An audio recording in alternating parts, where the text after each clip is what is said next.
Welcome back to the In Search of Shais podcast. Because if you can only speak of something on a level of abstraction, I don't think you really understand it. Judaism's way. Judaism recognizes the validity of the whole pool as long as it's monotheistic.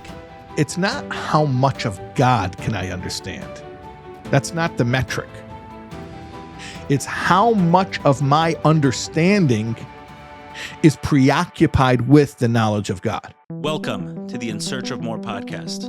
I am your host, Eli Nash. Join me weekly on my quest for more from myself and more from this world. We'll see you on the other side.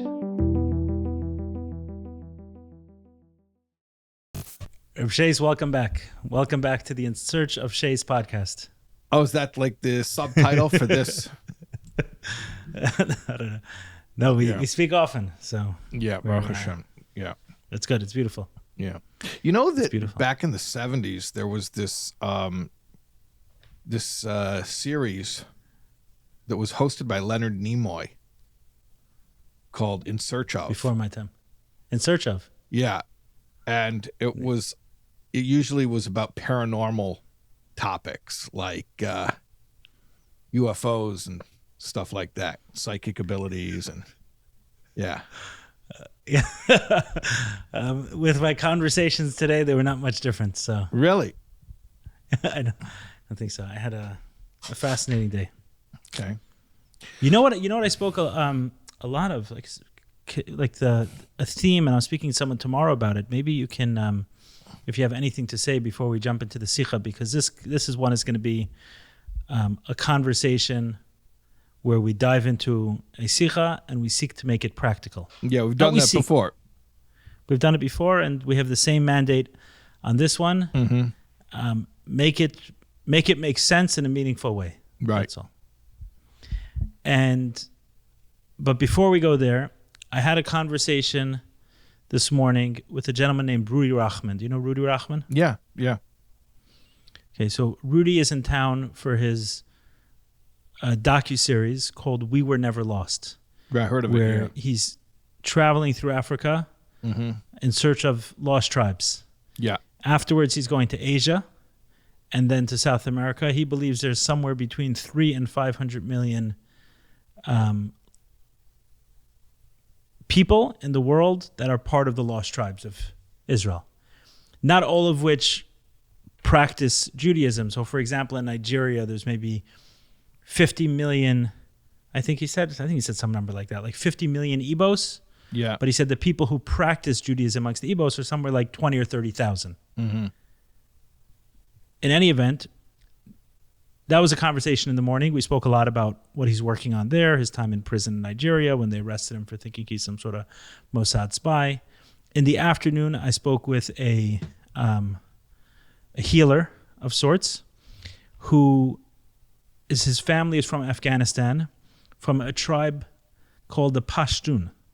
The Pashtun, a very interesting tribe. Have you heard of them? Yeah. So they identify, he said his actual name, this gentleman, translated into, I think, Farsi, is the son of Yosef. Or translated from Farsi is the son of Yosef, because they identify as coming from the tribe of Yosef. And of the many practices that they have, besides for the fact that they don't consider the Quran their holiest book, they call it something called the Pashtu Ali, which has 10 ideals, or I don't call it 10 commandments because they don't use that word, but these 10 ideals, and they say it comes from Moses. Amongst other things, they're one of the few Muslims on the planet that circumcise at 8 days old as opposed to 13 years old. Yeah. And there are many other practices that they have that are Jewish. Yeah. Tomorrow, I'll be sitting down with a rabbi named Rabbi Harry Rosenberger. Do you know who he is? Yeah, I know who he is, yeah.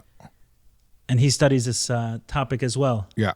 Of the lost tribes. Any thoughts on this? It definitely seems to be connected, at least from the Gaon of Vilna and maybe some earlier prophecies.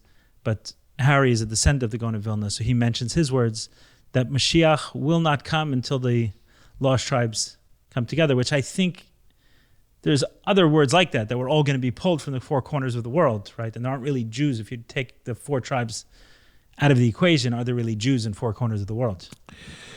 Well, when Mashiach have you thought comes, on this concept? when Mashiach comes, there's definitely going to be some people who are in for a surprise because they're going to all of a sudden find out that they're Jewish. No question. So this concept of the lost tribes, this search, have you a thought on this at all? Well, opinion? Have you researched it? So I'll be honest here. Personally, I was never fascinated with the lost tribes as a subject unto itself. But to me, I look at it more in the micro, meaning the individual.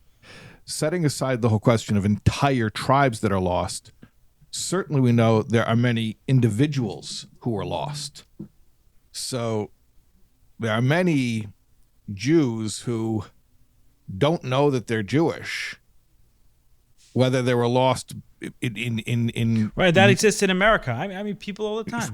All the time. So whether that was because of a massive upheaval of a whole population or just because of assimilation of an individual family. But anyways, to answer your question, there's a lot of people, perhaps millions and millions, that will all of a sudden find out they are Jewish when Mashiach comes. Yeah. A friend of my wife's family was getting married, and she was an older woman who had been, looking for the one for many years. And after about 15 or 17 years of this search, maybe late 30s, early 40s, so probably longer than that, she encountered someone she thought was not Jewish and developed a strong connection. And I think she had grown up religious or close to it. So it was a pretty big deal that she was, planning on moving forward, right, marrying this gentleman. And they had asked, I think, my wife's brother, would you officiate at the wedding? My brother-in-law. I was a little uncomfortable, and he said, what about taking a DNA test for the guy? And this, I've met the gentleman, Rabbi Shais, not what you'd expect. He's not like, oh, he seems Jewish, if that means anything. He seemed anything but. I mean, as an example, his favorite pastime was golf and tennis, right? It's not, maybe retired Jews in Florida, it's a thing. It's not like, okay, right? Ali, it's more of a waspy. Your Brooklyn roots are showing there. You speak like a real Brooklyn Jew, like. Golf and tennis, how goyish. There's plenty of Jews into golf. Anyways, there are yes. plenty of Jews. I play tennis also. I don't mean it's the culture of it, not the sport. Not the sport of it. It's the New England J. Crew shorts wearing. It's not what you'd expect with a name that's You're saying he came off as very waspy. Waspy, thank you. Okay. All right. So he came very much. Takes a DNA test. And the results were like, I don't remember, but something, over 70%, if I remember, Ashkenazi Jew. Yeah. And he confronted his mother with this information. She was old. He was in his 50s at the time. The woman was in her 40s, 50s. His mother was, I guess in the 80s. And she admitted that after the Holocaust, she went underground. She went underground and did not want to. Okay. So, Eli, there are millions of people like that. So, in addition to the lost tribes where you're talking about entire populations, there are individuals like that lost all over the world. That point of one last Jew, I'll tell you a story, which is pretty meaningful to me. So after my wedding, my wife and I got married in Italy. And I think from Florence, we went to a little town, got married in Florence. And I forget where we did our honeymoon, but it was another very, very small town in Italy. And the hotel we were on was on top of a hill. And the main city, you can take a bus, like a shuttle that the hotel had. They had two buildings for this hotel. One was in the main city and one was on top of this hill. So we were on top of the hill. And there was a shuttle that would take you down to the main square that's where the city was, the shops. It was a small city, but one of the times we're waiting for the shuttle. And we said, you know what, maybe there's a different way. I think there was a couple was there also getting frustrated waiting for the shuttle and said, maybe we'll just walk down. I said, there's a way to walk down? I said, there's a path that cuts through here. So we started following them. We go to the steps, we go to the path.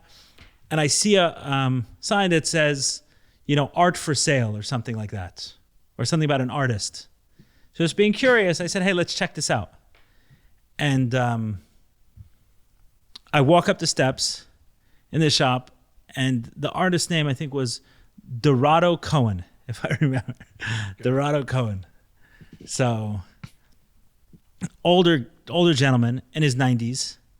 I start chatting with him and bought a couple pieces of his art, asked him about his Judaism, and I'm not usually doing Mivtzoyim. This is not typically my way, but as I was talking to him, I said,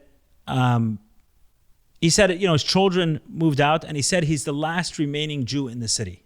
Wow. Tell me. So I asked him if he has tefillin. I said, maybe we'll do it together. So he said he didn't, or maybe he did, but they were very old. He didn't have functional ones for sure. And I said, I'll bring mine by later. Wow. But he did have like a stack of talesim, like worn out, Interesting. He did have a stack. So I came back a little bit later, and we put on tefillin together. And I saw the reason it touched me was I saw the emotion in his eyes, like when he did this.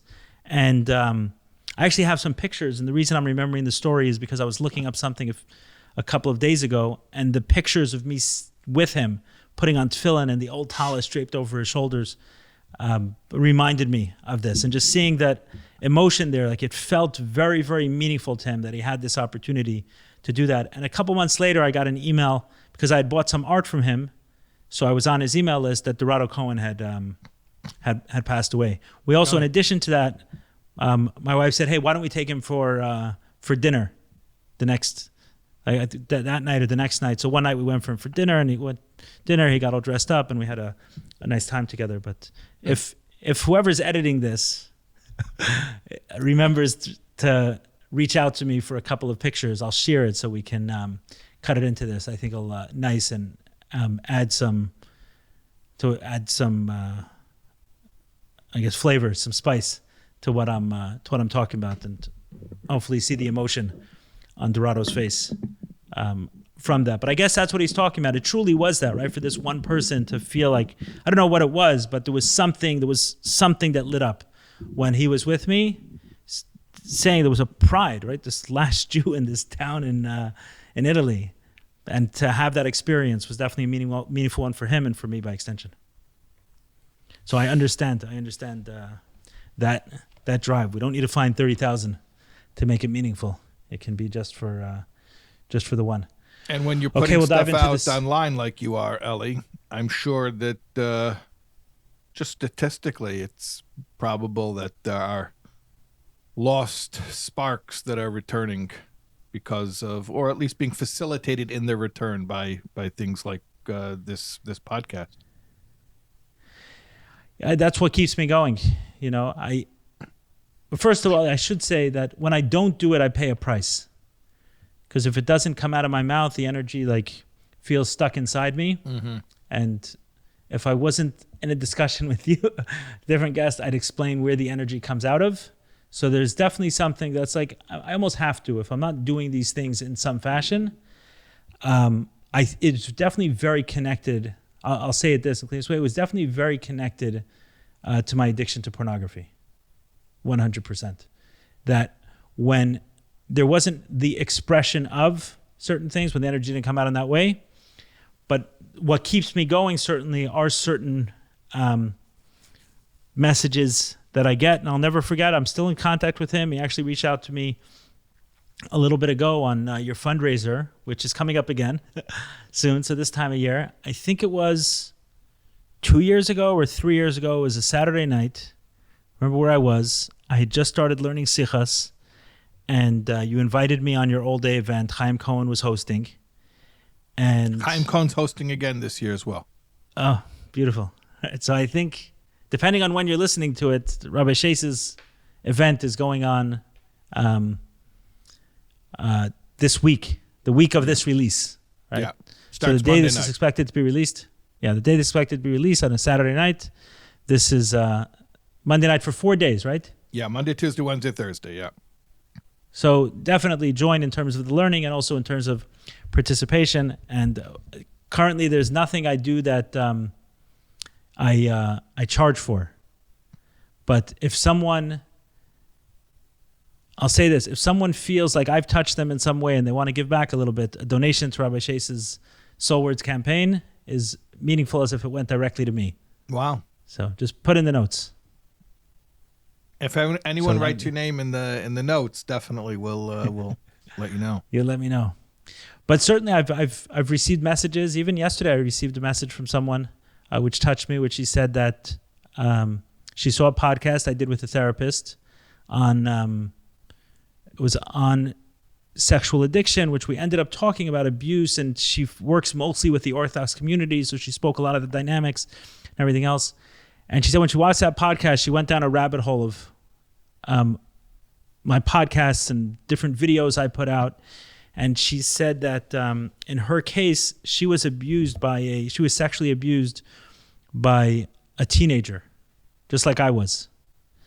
And sometimes in those experiences, it becomes somewhat difficult to monster the person enough, in order to feel the pain. Like the person was so bad, and it took me some time to wrap my head around that it doesn't really matter who's standing on the other side, on the other end of the knife that goes into someone's stomach. Like whether it's a hardened terrorist who throws a rock and hits someone in the head, or it's a 12-year-old kid who thought he was having fun with his friends to see how far he can throw a rock. Right. And it hits some innocent Israeli in the head, the pain is the same. And I shared that, and I spoke about that, and she identified with the confusion that added to it, the fact that I was abused by a teenager, and then someone asked me, who was I abused by? I was like, oh, it's just a teenager. I was like, oh, I'm not supposed to feel bad about it? Okay, good. So I won't. And then it just adds a level of confusion, which just makes it more painful. So she had said that for the first time, and I think she put some number, like 17 years, I think she said something like that she's been working on this and in therapy and struggling, and something about me speaking and sharing that aspect of my story landed for her in a way that things happen. I think that was the number. I mean, that's an incredibly long time to be working on something and not feel that liberation and breakthrough. So, I hope people are touched in more ways than one. But I will say my sister came over for Shabbos the other day. She had a baby girl, my sister Rachi Yeah, Yunik. Mazel Tov, yeah.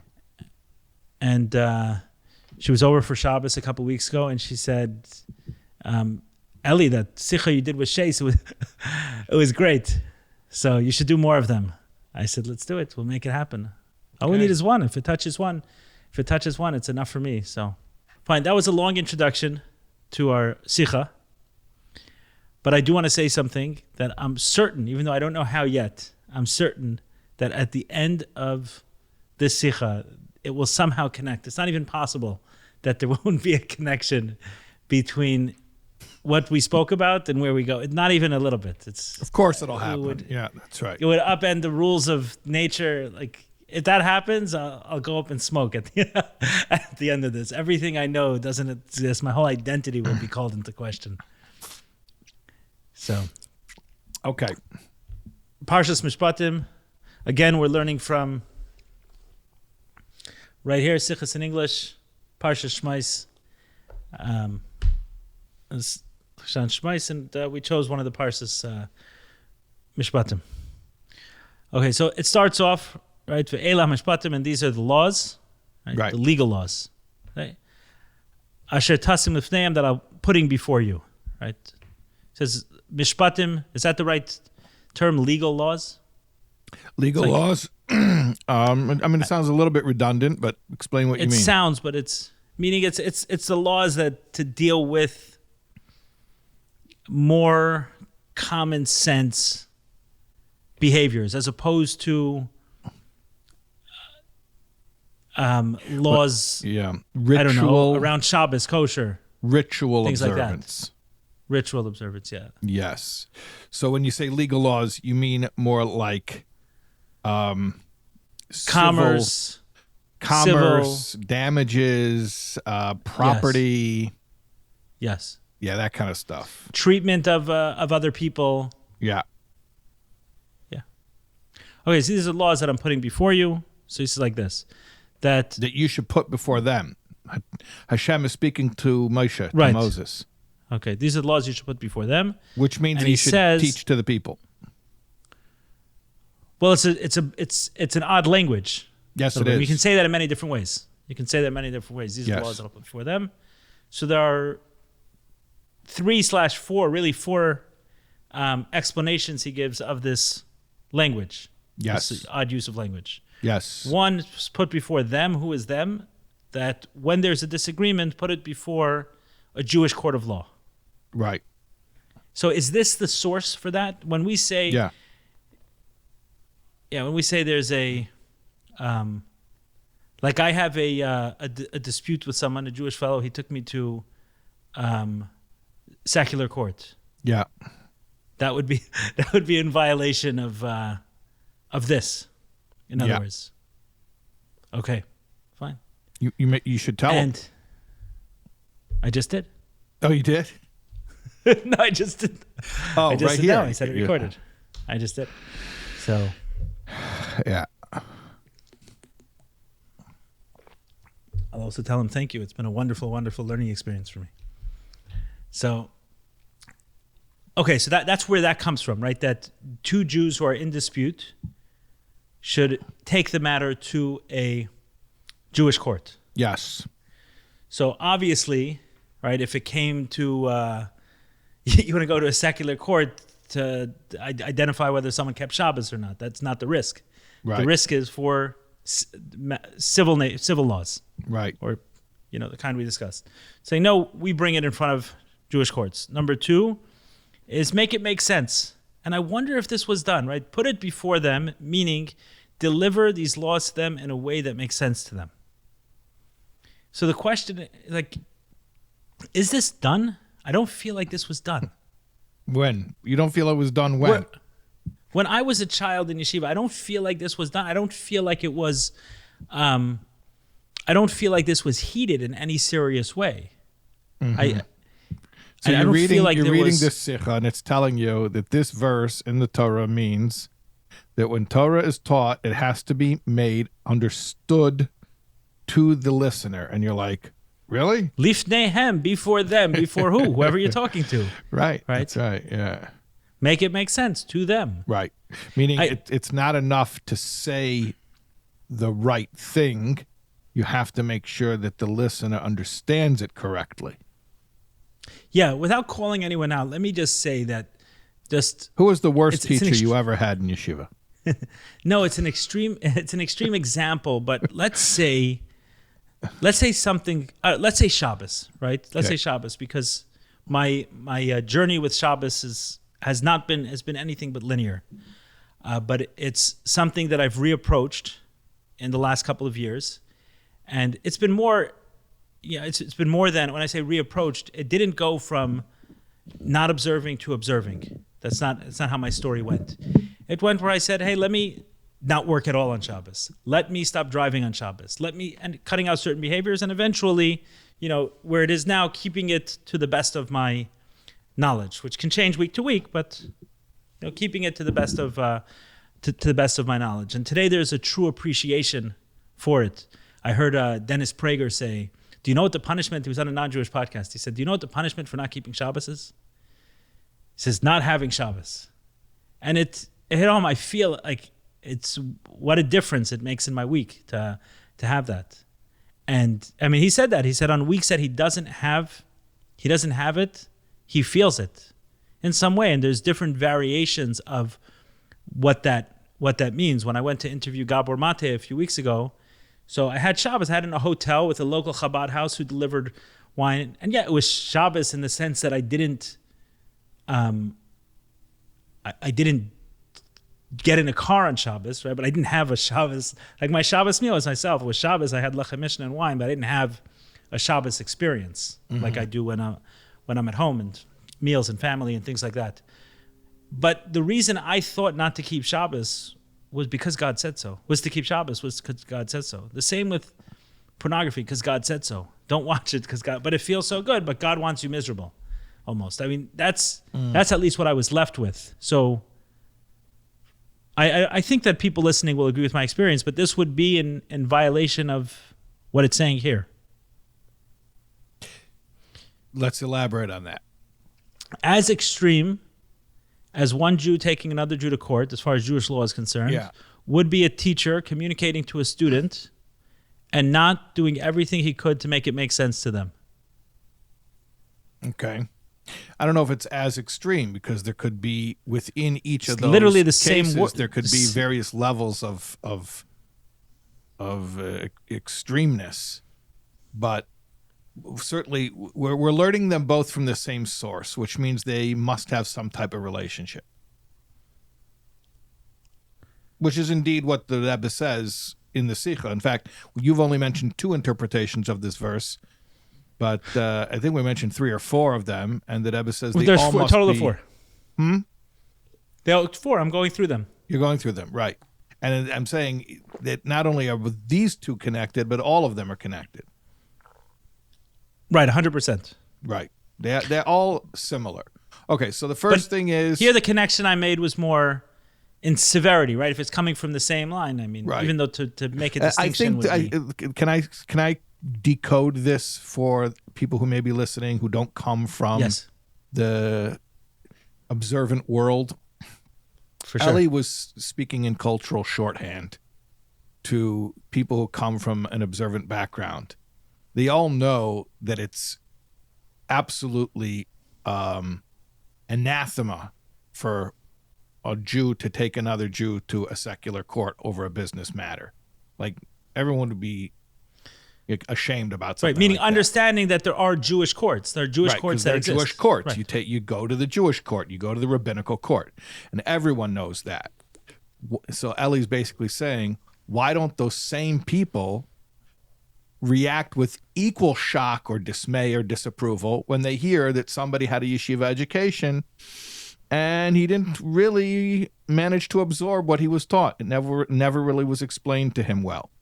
Like, why isn't that equally as upsetting on religious grounds? Right, on religious grounds. Yeah. Yeah. I'm saying make it make sense. Exactly what we're doing. We're saying even more than make it make sense. Make it be practical. Well, I would say it's not more. I would say that's the definition of making sense. Because if you can only speak of something on a level of abstraction, I don't think you really understand it. Right. So what I mean is, when we say practical, let's define this. Make it be practical in my life today with the stuff I'm dealing with today. Meaning the fact that it wouldn't be practical enough if the takeaway from this was that a teacher should explain to a kid. So unless you, the person listening right now, are a teacher today, and you're sitting there thinking, should I work harder at my students actually understanding what I'm talking about? Then what we're saying already would be directly practical. We hit the goal for them. Yeah. Exactly. For them, they're done already. You could stop watching. Exactly. Right, exactly. Yeah. But I'm going to double down and say, I don't think they're 2 separate things. If you don't know how it applies to your life right now, you don't really understand it. Making it practical and understanding it are not 2 separate things. To me, that's the litmus test of understanding something. If you can't tell me an example of whatever we learned, whatever it is, if you can't give me an example of it from your life, you don't understand it. And it may not be your fault. It may be the fault of the person who explained it to you. But the fact remains, you don't understand it yet. So let's take the very first law that's brought up here. After in this section, right after it says this, the very next law, if I recall, is a slave should go free on its 7th year. Right. So if a slave, I don't think a slave is understood the way we use the term slave. It's that if someone steals money from someone, it's an indentured in order to pay them back. Yeah. Okay, indentured servant, then they have to which I don't know if it's any more politically correct than slave, but I know, but it's more accurate. And it's more they have to work to pay off their debt. It confuses people, so. But they have to work it's someone who's working to pay off a debt. Yeah. Right? It's not someone who was sold, who was kidnapped and sold. It was someone who's working to pay off a debt. But they say at the end of 7 years, you're done. You can't be paying off a debt for more than 6 years. It's actually at the end of 6 years, but in the 7th year. Right. So in the 7th year, it's done. Right? At the end of 6 years, you're done. Yeah. So similar to Shabbos, right? So you're done. You get a day of rest. Can I make a very and you don't have to come back and you don't have to come back to work on Sunday. Can I make a ridiculously obscure reference that nobody in the world will appreciate except for me? Go ahead. Gary Berghoff, who played Walter Radar O'Reilly in the famous MASH television series, It aired on CBS for 11 years. He quit after 7 seasons.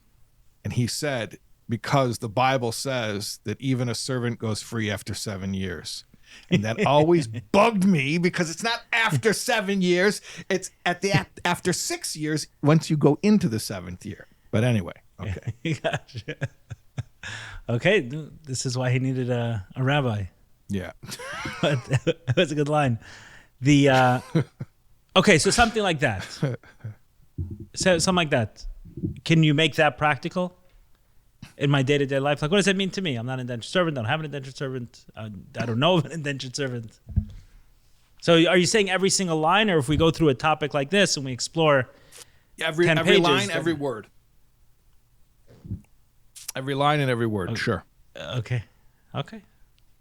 Should we dive into that one, how we can make it practical, or should we? We could, but stay I mean, the question is if you want to go through the actual sikha, but we could take detours if you wish.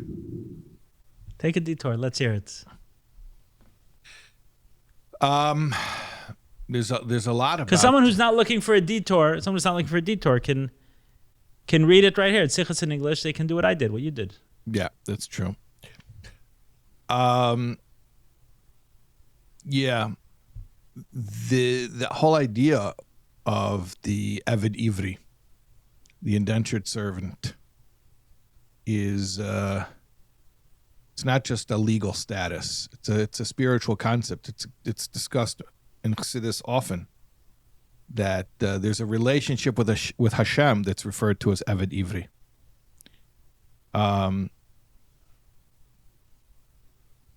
It's a relationship of surrender, where you no longer suppose that God is supposed to serve you. Meaning, the typical unspoken religious agenda is, well, why would I do this thing if it's not going to work out better for me, right? So Right. God is supposed to serve me. Like, what's the punishment for not keeping Shabbos? Losing money, right? Yeah. Like someone thinking. So meaning, and the inverse, right? If I keep Shabbos, I'll make money. Right. So Eved Ivri is a description of a level of a relationship where a person is serving God because of God's gratification.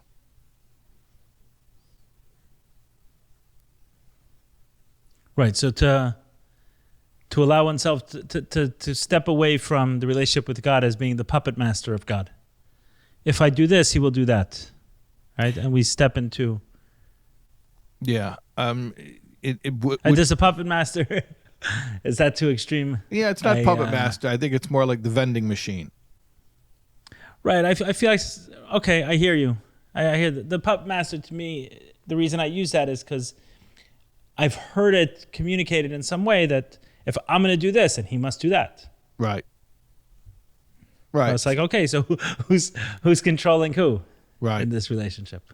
Okay, but you're saying something else even. You're saying that we're okay, like we're okay for this relationship to be to the benefit of which is in distinction with the spiritual level called Eved Canaani, Canaanite servant. That's he's still a servant, but he hates it. He resents it. But at least he's doing it, so you got to give him credit for that. Well, you can even say, maybe a more common metaphor for the relationship between man and God is father and son. That's another relationship. So that would have a different spin on it in terms of who the beneficiary is, perhaps, than a master-slave, which is what we're talking about here. Yeah. And then there's a level, which is the maidservant, which it also speaks about in the Parsha. She starts off as a servant, but at the end of her servitude, she has an option to actually marry the master and become his wife. And that's the highest level, where you graduate from working for Hashem to uniting with Hashem, like a spouse is united. And that's a third metaphor for the Yes. relationship. Yeah. It's often used. Meaning not a third within slaves, a third metaphor being father, son, husband, wife, master, slave. Well, the parent-child is one track, and then within servitude, There are three tracks. there are three levels: Canaanite servant, Israelite servant, and Israelite maid servant. Sounds so funny and archaic using these English words.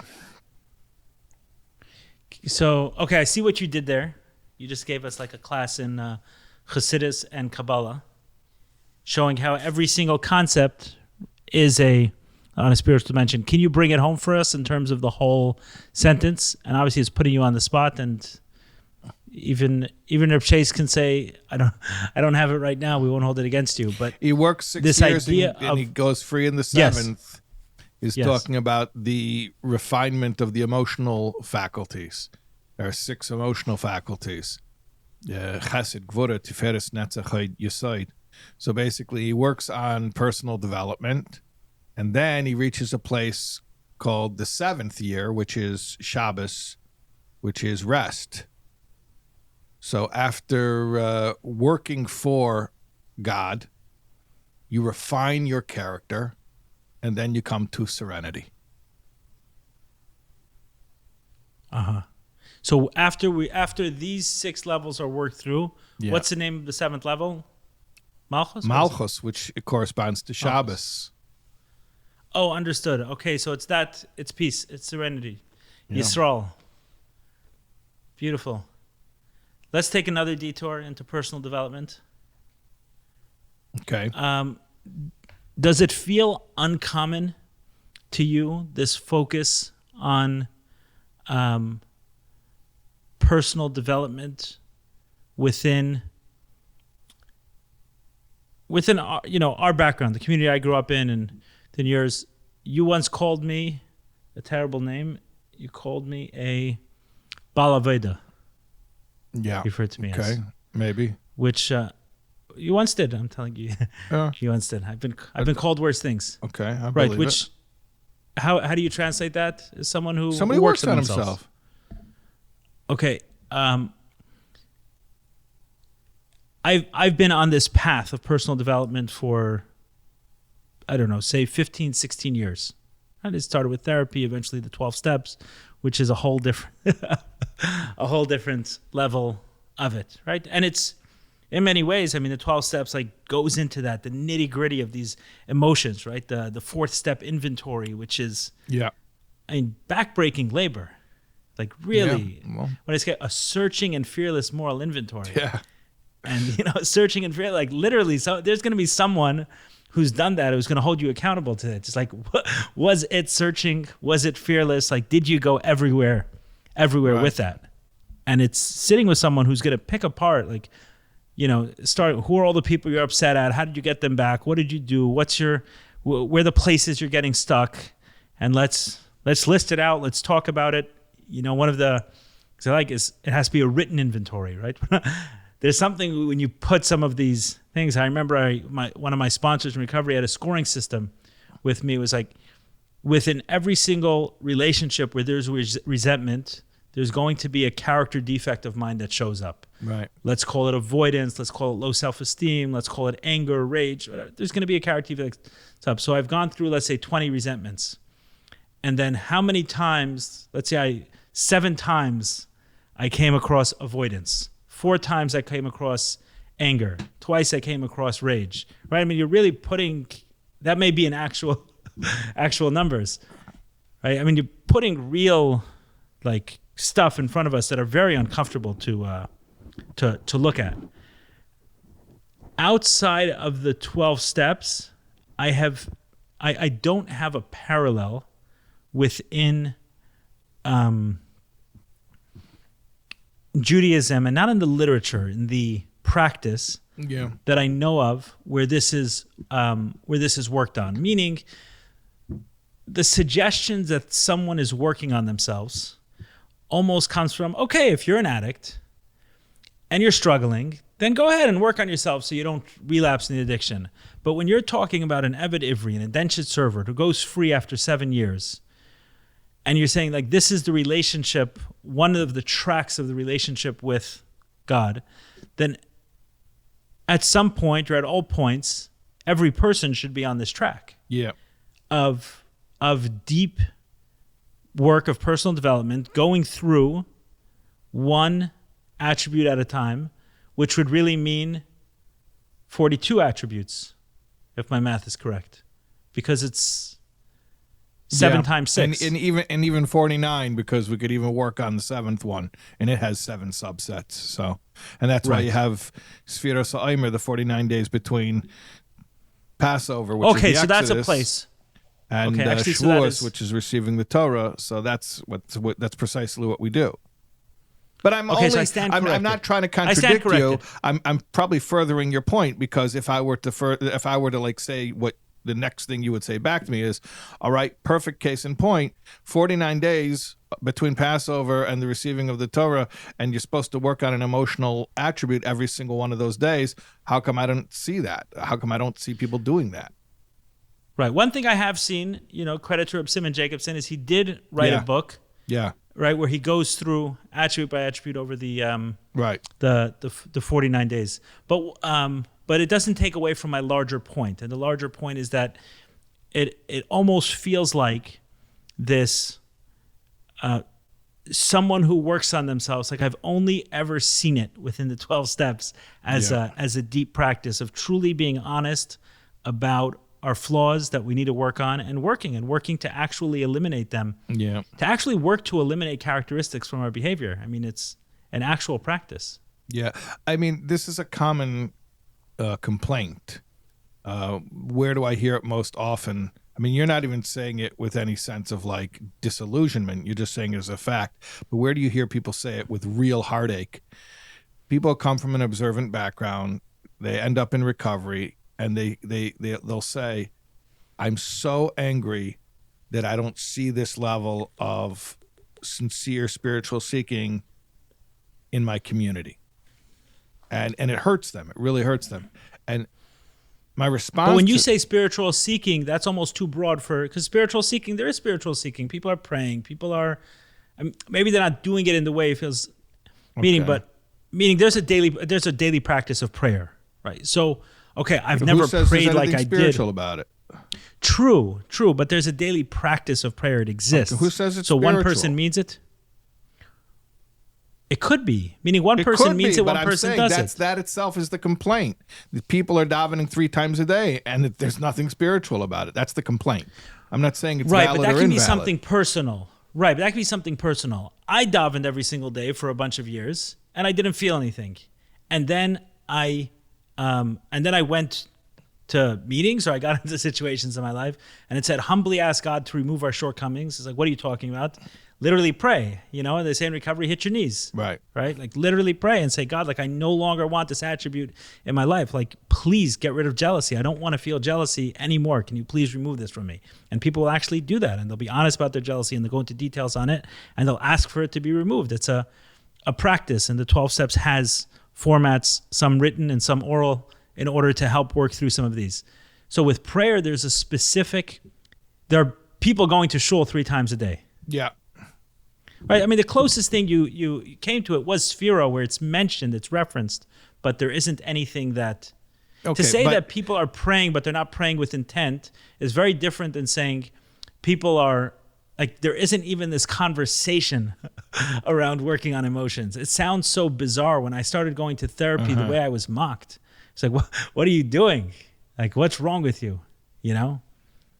But I want to get to actually addressing this complaint, because you're in a stable place in life. I don't think this question is keeping you up at night, but I know many people that it torments them. This question torments them. Okay. It's not a joke. So go there. It really pains a lot of people. It makes them very, very angry and resentful. They could put it on their 4th step list of resentments, but I shouldn't make jokes. But that's true. It's a real question. Like, how come I heard, I was given a religious training, a religious upbringing, religious schooling, and they're saying God, they're talking about God, but real, sincere, personal practice of any type of spiritual growth. I saw ritual. I saw ritual observance. I didn't see personal spiritual growth. That's the common complaint. And the people who have this complaint are really heartbroken about it. They're really heartbroken about it. I mean, right. I remember a guy crying to me and saying how angry he was that he had to find God in a 12-step meeting. Like, it made him angry. He didn't deny the fact that's where he uncovered his relationship with God, but it made him angry. Like, why did I have to heard wait you once this say long? this. I once heard you say this. I actually remember specific words. It was a few years ago, and I was more in that place, so it hit me strongly. Where you said, if I hear one more story of someone who found out about God in a church basement after going through the yeshiva system, I don't know what I'm going to do. However, you ended that sentence. Yeah. So, but what's the response to it? Because, last time we spoke, you said something that I found very interesting. You said, and I'm going to throw it back at you. I'm going to haunt you with this. You said, Eli Nash, you said that you can kind of understand now why a community might not handle child sexual abuse well, and you're not as indignant about the mishandling of it. You still identify it as being mishandled, but you're not as indignant about how it's mishandled because you understand the reasons why it would be really difficult to handle well. Did I accurately? Right, to clarify it. Right, I don't know if indignant. I don't know if I'm not as indignant. I'm not as confused. You are by as it. indignant about the act. Obviously, Right. You're not mitigating the act, but you're saying when the community has to respond to what happened and they really drop the ball, you described it as like a maturity that you have, that you're like, okay, I still think they're dropping the ball, but I have a little bit more sympathy about why they're dropping the ball.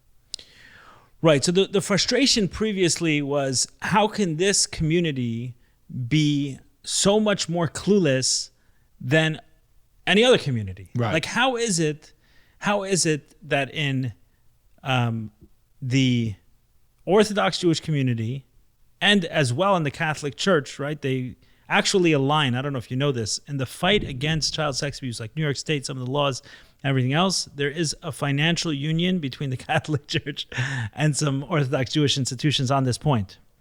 And how could it be that way, right? How could it be that some religious places are getting confused over something as child sex abuse when they should be more godly? Right. And my perspective today is that they're not worse than anyone else. It's because of the communal aspect. There's a familial aspect, and anywhere in the world, there's confusion over how to handle incest cases. And within a community, every case has the same dynamics as an incest case. Right. So I'm as clear about how to handle it and what we must do, but I'm not any more shocked. Like, how could it be in this community? It's Right. literally, it's human nature. Right. So I'm recalling that, and I'm saying, similarly, a person shouldn't be so shocked when they discover earnest spiritual practices being implemented in a 12-step meeting, and they go back and they compare that to the lack thereof in their religious community. And I think it's a very apt comparison. You described the reason for the mishandling of these cases as being, well, you just said it, that incest cases are always complex. It's always hard to make it a black and white issue of, calling out this person is the villain, because you're related to that person. It's always very, complex. It's more of a, there's more conflict. And you said you have a tight-knit community, so it's just more confusing. Right. It's more of a, there's a lot of inherent conflicts of interest going on, and that's just the reality. Okay, so here's what I would say.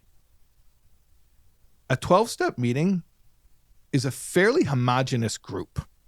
You're going to say, what are you talking about? It's a homogenous group. You go into a 12-step meeting, you have people of all races and all ages and all economic levels and all backgrounds. And how can you say it's a homogenous group?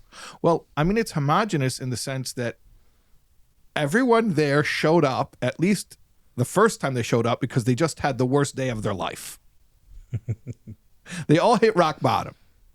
And they related to the same substance or behavior.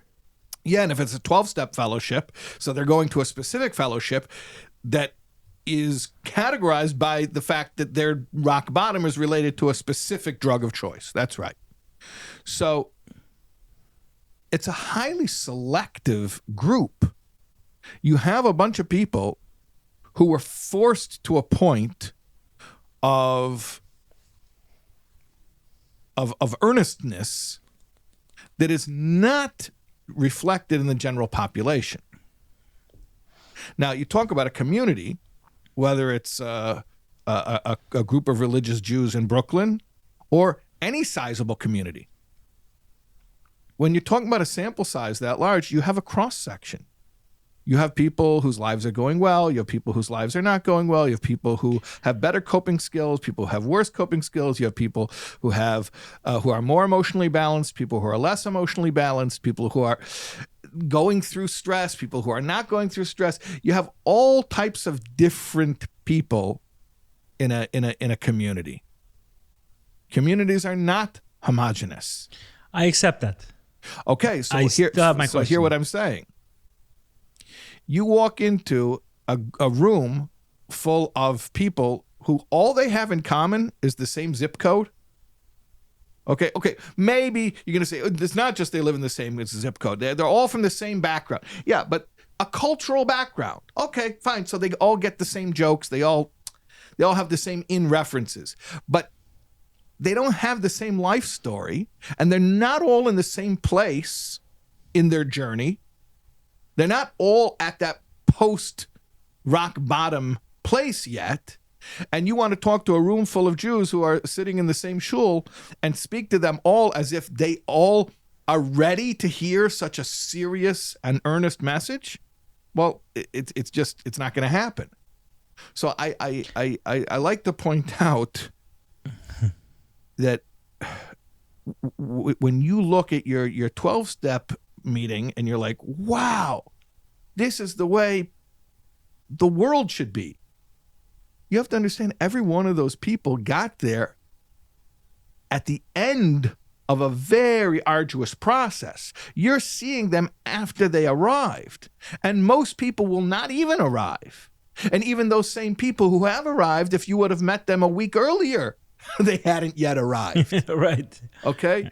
So I just want to say to you, if you have a complaint, how come I don't see anything like the seriousness of spiritual self-development that I see in 12-step meetings? How come I don't see that in the yeshivas? You know what? If you could make a yeshiva only for people who have lost everything and who have surrendered and they are no longer arguing and no longer talking back and no longer trying to make any excuses for themselves, and you make a yeshiva just for those people. I don't think you'd have any children in that yeshiva, by the way. Okay, you would make a yeshiva just for people who have hit rock bottom and are ready to just take direction. Okay, so then you would have a similar experience in that yeshiva as you do in 12-step meetings. I accept what you're saying, but I think my question still stands, and I'll tell you why. Have you heard the difference between ritual and spiritual? You heard this? The difference is SPI. Yeah, spiritual and ritual are the same letters, except for three. SPI, right? Specific, purposeful intent. Okay. So I'm not sure where I heard it. Amazingly, I only heard it recently. But, okay, so there's a ritual of prayer. And the person's complaint when they're bringing it to you is that, how come I don't see spiritual prayer? Okay, Right. because you want that specific purposeful intent that you're seeing in 12-step meetings. Great. Get me any of these. You can have a minion of those people. They exist. Go to JRC for their annual convention, and you'll see that, because suddenly they're davening with it. And those same people, I don't even want to say 10 days before, put them together 20 or 30 years later when they're not struggling in the same way, and they won't have the same specific purposeful intent for that prayer. My question is, where is the ritual? Not where is the spiritual. Where is the ritual of a practice of personal development? Where do we even see it? It's all there. But that I'm Tell me. surprised you even asking. Tell me why. I'm surprised What you even did asked I me that. miss? Well, you talk about, like, for instance, like searching fearless moral inventory, okay, which is a fourth step, which is something that some people say that you do the steps more than once in a lifetime, but others would say you do it once in a lifetime, because you have a maintenance inventory in step 10, which is a daily inventory. So we have the same thing. We have an inventory that you do once in a while, like at the end of the year in the month of Elul, Chodesh HaCheshbon, the month of accounting, when you get ready for the high holidays. And then every single night you have Krish Mishal Alamita, you have the Bed Tam Shema, and that's a daily inventory. We have the ritual for all this stuff. Okay, you're right. I stand corrected. You're right. And you mentioned the 49 days of counting the Omer, which is also the ritual for it. We have the rituals in place for all of this stuff. What's the SPI that you put in front of ritual? Specific purposeful intent. Specific purposeful intent. Okay. So the specific purposeful intent is the part that may be lacking because it's harder to teach. Now, if I can pull you back into the Seicha, Eli, I think that might even be the third explanation of Lifneihem. You said, just to recap, people can't remember an hour ago, but the first explanation of Lifneihem means before front of Jewish courts. judges. If you have a dispute with a Jew, you got to go to a rabbinic court. The second thing of Lifneihem was put it into Make it make sense. Make it make sense. Yeah. So what's the third one?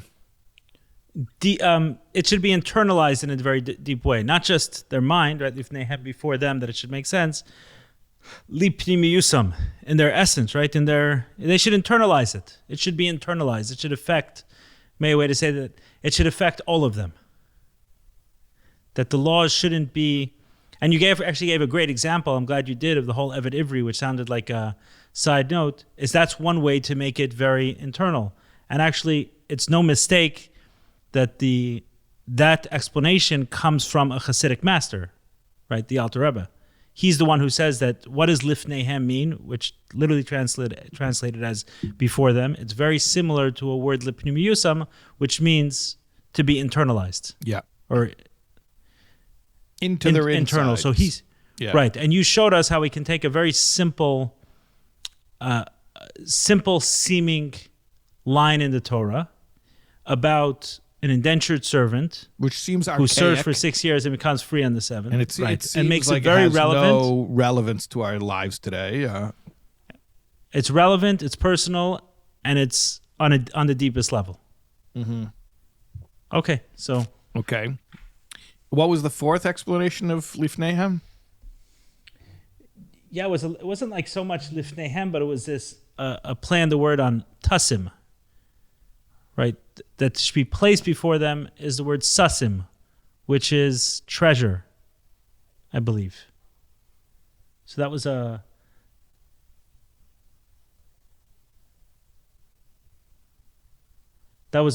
fourth one, that there's some sort of, I don't know, treasure that's being placed in front of them, and the fact that it's a treasure, it should awaken and inspire them. It has to do with Pnimius HaTorah, right? I believe so, yeah. Okay. I mean, I don't have the text. You have the book in front of you. But as I recall, it's, there's the plain I'll meaning. read it in Yiddish. You wanted to get me last time to read it. It says, Eif asher tasim fneim as tasim is from Lashon sima, oitzer. Das behaltene die Pnimius und Sassim von Torah und Sassim der Torah ist doch ma'ur dem Sassim und Pnimius von der Neshama. It was great. How many people on this podcast heard you reading Yiddish before?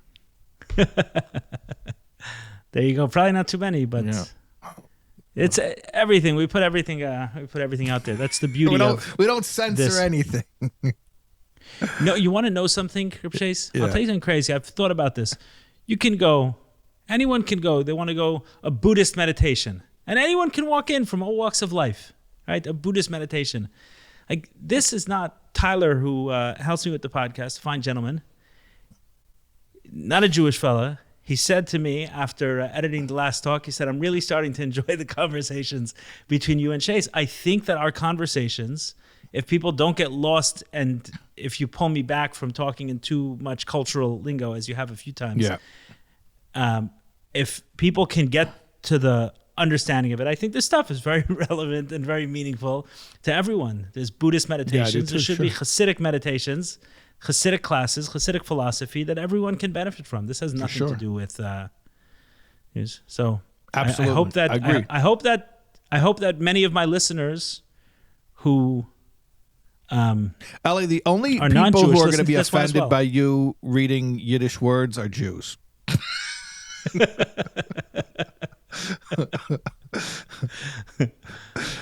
Yeah. By the way, you talk about like finding like the hidden Jews. That's how we started. You want to find the hidden Jews, like the guy who's most offended by your outward display of your Judaism. That's the Jew. It's a very Jewish thing to be. Okay. You know, I was going to say, if they get offended, it's fine because we're on a search to find a bunch more. You know, the story Rabbi Dr. Torsky, all of a sudden, was on a plane and some lady started yelling at him like, how could you be so backward and you make all of us Jews look terrible with your old-fashioned ways? And he says, ma'am, I think you're mistaken. I'm Amish. She's like, oh, I'm so sorry. I really respect your people for preserving their traditions. And it's so amazing what you do. He says, no, I really am Jewish, but I just wanted to point out the hypocrisy. Right. I agree with it, unfortunately. I understand it. Yeah. Okay, so we have these four translations. Really, it's three. The way they break it out is three, but I think it adds to it with this language of the treasure, it being a treasure that's placed in front of them that can affect on a deep internal way. Yeah. Okay, so those are the ways. And the question introduced here is all explanations for it should have a connection in some way to two things. A, to, did you give a better term than legal laws? Legalistic laws? I'd say civil laws. Let's use civil laws. Yeah. I mean, okay, so that...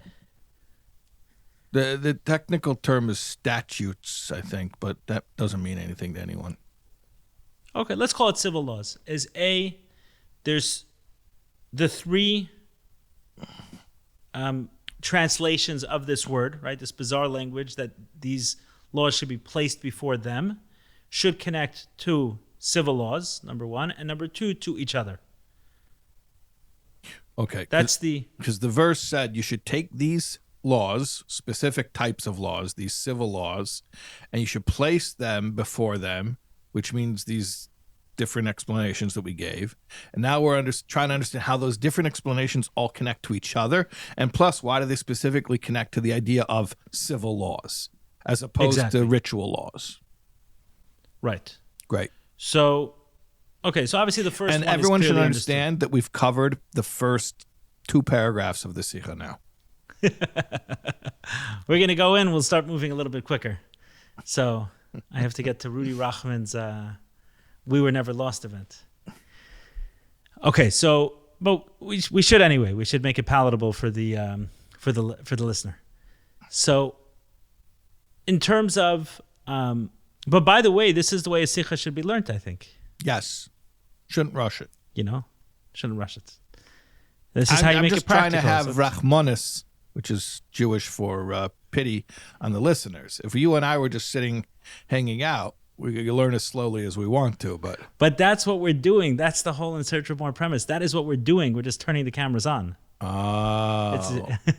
So we're giving them like a fly on the wall experience. Exactly. We're giving them a fly in the wall experience. Okay. That's all this is, because then otherwise I have to pretend to have answers. Mm-hmm. So I don't want to be forced into a so situation where I have to pretend. We're going to be real. Let's be I real. don't want to be in that situation. Okay, so we have these three explanations or definitions of the term described, and we want to understand what the link is between them and between these civil kind of laws. So obviously, to tell someone what it means is, right, it's an instruction. It's something you may not know otherwise. I'm going to instruct you to go to civil courts, to go to Jewish courts for civil laws. That's the only time we would even think that we shouldn't, right? We're not going to think about it for ritual laws. We're not going to think about it for laws between man and God, right? Should I go to a civil court? You wouldn't go to a non-Jewish authority to ask if something is kosher. Exactly. But so you meaning may we don't need anyone telling us that. Right, but we may think for a civil dispute to go to non-Jewish authorities. So right, here because they handle those types of things. You go to the circuit court and you say, I have a law about kashrus to determine that we don't deal with kashrus. But if you say this guy drove his car onto my lawn and ruined my lawn, I want to deal with that. I want to sue him. Okay, we deal with that stuff. Right, 100%. Okay. So it makes sense that God would tell Moses, instruct them, because they may not know otherwise. Right. But to instruct them to make it make sense, I mean, of course, civil laws, you make it make sense. Right? I mean, there's nothing to add there. And for it to and same with like a deep internal like experience. Okay, so good, you have the knowledge of this. There's no specific instruction that seems to be added by saying that these specific kind of laws should be placed before them. Okay, so these are the questions, right? This is the foundation. In classic fashion, we'll take something in the Torah, on the Torah portion, either use just that itself, or go into others who've explained what it says, and then ask a series of questions, and then the explanation tie everything together. So this is the foundational question for this sikha. So instead of taking everyone through step by step of it, can we deliver the answer to them? What is the explanation to connect? Okay, let's really quick give them the basic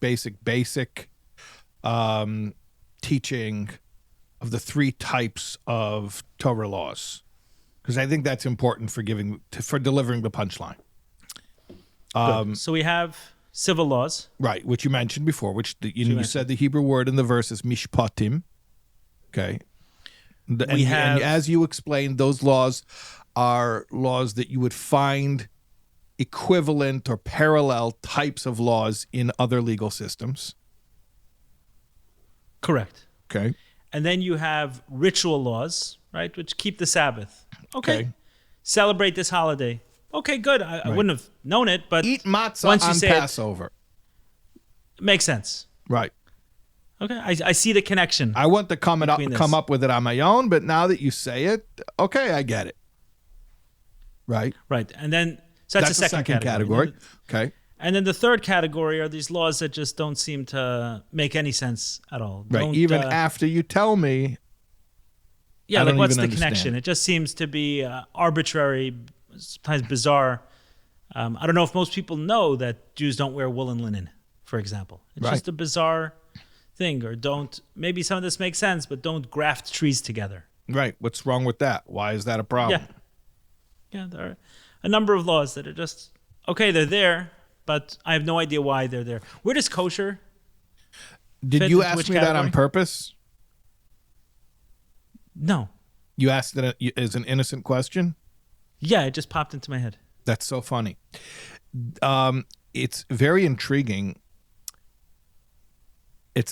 Rashi mentions kosher as an example of such a law that makes no sense. It's interesting because, especially in modernity, after the Enlightenment, when people were seeking rational explanations for mitzvahs, a lot of ink has been spent explaining why the laws of kashrus would have been advantageous for the ancient Israelites from a health or hygiene perspective. And Rashi, drawing from the sages of the Talmud, says that kashrus actually has no rational basis. Fascinating. Yeah. Right. It feels like it makes sense. It feels like it does, but it doesn't actually. The reason I thought of it was because I was speaking to someone this afternoon, and I communicated the law of not benefiting from milk and meat. Right? That someone not only not allowed to eat it, but not even allowed to benefit it. You can't benefit from it. You can't even give it to a Jewish person. Can't even give it to their dog or to sell it. Right. In a business transaction. They can't benefit in any way from it, which doesn't seem to make doesn't seem to make any sense. Like, even if that's actually where the question came from. Like, maybe there's a part of kosher that doesn't make sense. Rashi, who's one of the most famous commentators on the Torah, says that this isn't this goes in the category of not making sense at all. Okay, so we have those three laws. Like wool and linen, which you mentioned, he also mentions. And that makes sense that it doesn't make sense. In other words, you say don't mix wool and linen together in a single fabric. Like, yeah, I get that. Like, I mean, I get that I don't get that. It's obvious that that's irrational or doesn't conform to the type of rationale that I'm used to. I don't want to call it actually irrational, but not something that human intellect can relate to. But kashrus sounds like something you could probably explain rationally, but no, you can't. Right. We do it just because. Right. You see the danger also, because once you go into explaining it rationally, like let's say you say for health reasons, then to say, okay, for health reasons, a organic cheeseburger is much healthier than a kosher lollipop. Right. So so you wanted to give that background before you explained the... Yeah. So I guess I'll throw it back to you like this, and I'll say, these laws are all divine laws. They're all laws from God. But some of them sound like laws that people also have come up with. Sure. Yeah. To the extent where you might be dealing with a particular case, and you might go to a court that is based on man-made law and not think that it's a problem, because this type of case is the kind of case that man-made laws deal with. I'm not going to go to the secular court to ask them things about ritual law. They don't deal with that stuff, but I might go to them about something that they do deal with. Yeah, a concept of statute of limitations, for example, is something we came up with. Doesn't sound so different from only use 6 years to pay back and not a seventh. Okay. And then you have the obvious ones, like don't kill, don't steal. Right. Okay. So it's almost a rhetorical question, but where is greater spiritual consciousness required when dealing with something which is inherently a ritual, or with something that also makes sense on a human level? So being that I learned this, seems so obvious. It seems so obvious, but without it I would have made the mistake and said greater spiritual consciousness is necessary in a ritual. But the truth of the matter is that it's easy to attain. When you're praying, when you're celebrating a holiday, for there to be spiritual consciousness, of course, it was only introduced because of spirit, right? Because of God. Whereas with a law, you say maybe it wasn't introduced because of God. Maybe it was introduced because of common sense. Not only maybe, it would have been. It literally would have been. Many of these laws have been and could be. Like it makes sense. But it's specifically because of that there's a spiritual consciousness necessary. Right. Meaning there has to be more work to arrive at that place of this too is God's law. Right. In other words, there's two modes of approaching the law. And they're both real. We can't deny that they exist. I mean, they're part of the human experience. One mode is where I study God's law and I say, yeah, I agree with that. that one's good. And the other mode is you study God's law and you say, I mean, at the very least, you say, I don't get this at all. Or in some cases, you might even say, I'm uncomfortable with this. This does not fit my sensibilities. It doesn't fit my worldview. Like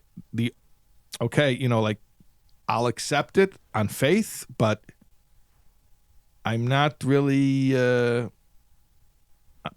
intellectually. I'm not very aligned with this. Right. Okay. We're saying that second mode is actually a good place to be in.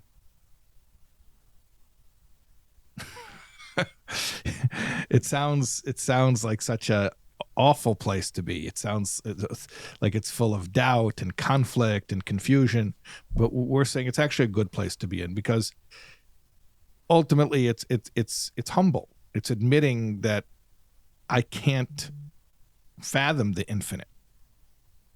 God's law is infinite as he is because his wisdom is infinite as he is. And I can't wrap my head around it. And so I humbly accept the fact that whatever makes sense to me is a bonus, but really ultimately it doesn't need my approval.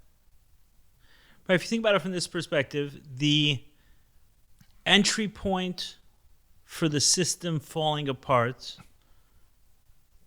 exists specifically because there are some laws which make sense. Right. I'll make that right. I'll make that make sense. So imagine it couldn't be, but imagine there was. I mean, it could be, but it couldn't be in the way we understand the world that God could make rules for the Jews, and all of them don't make any sense because he also had to have rules for the rest of the world. For example, like established courts of law and other things, just do not kill, do not steal, just for the basic functioning of society. So there were going to be certain things that God was going to tell us that also made sense. But hypothetically speaking... Just to clarify, you're referring to the fact that, and this is a difficult concept for a lot of people to grasp, Judaism does not think that all people have to become Jews in order to fulfill their purpose and to please God and to live a good life. There are two different tracks of law. So within Torah, there are laws for non-Jews, but that those laws don't require the non-Jews to become Jewish. They're called the 7 Noahide laws for the descendants of Noah, which after the flood, everyone's a descendant of Noah, the survivor of the flood. And all of those laws are laws that are basically for the best maintenance of a peaceful society. So, it's funny you mentioned this because it came up in my conversation this afternoon. I mentioned with the healer from Afghanistan who I spoke with, or Spanish from Afghanistan, and he had mentioned that. I asked him about his current, religious views, and he said, the way I look at monotheism today is that a bunch of people stood in a pool and said, this section is mine, and this section makes sense. So I told him that's not exactly Judaism's way. Judaism recognizes the validity of the whole pool as long as it's monotheistic.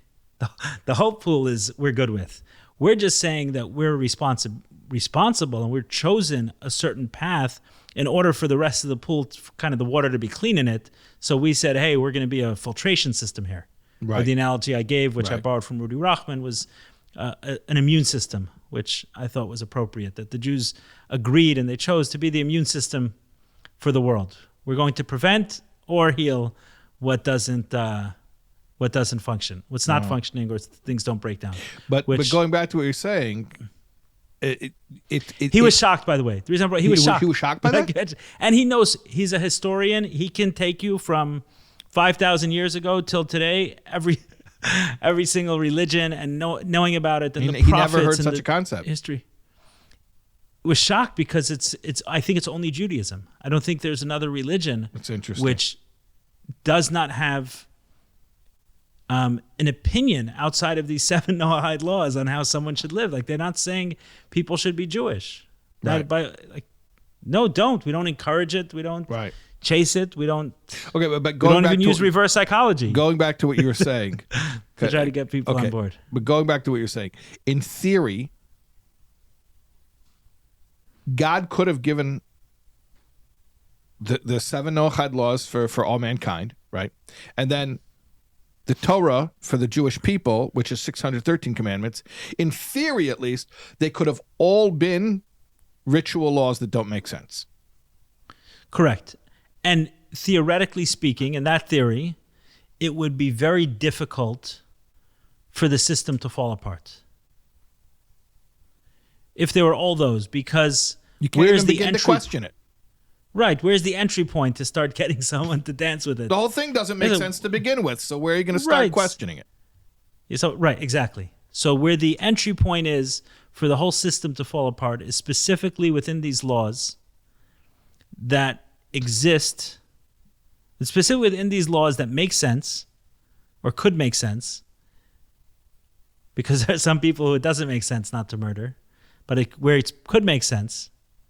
It's specifically in those laws that suddenly we say, oh, that makes sense, and then let me start dancing with it. I'll do these things that make sense, not those things. Like, this is where, so would this be the reason why it was specifically these ones that needed to be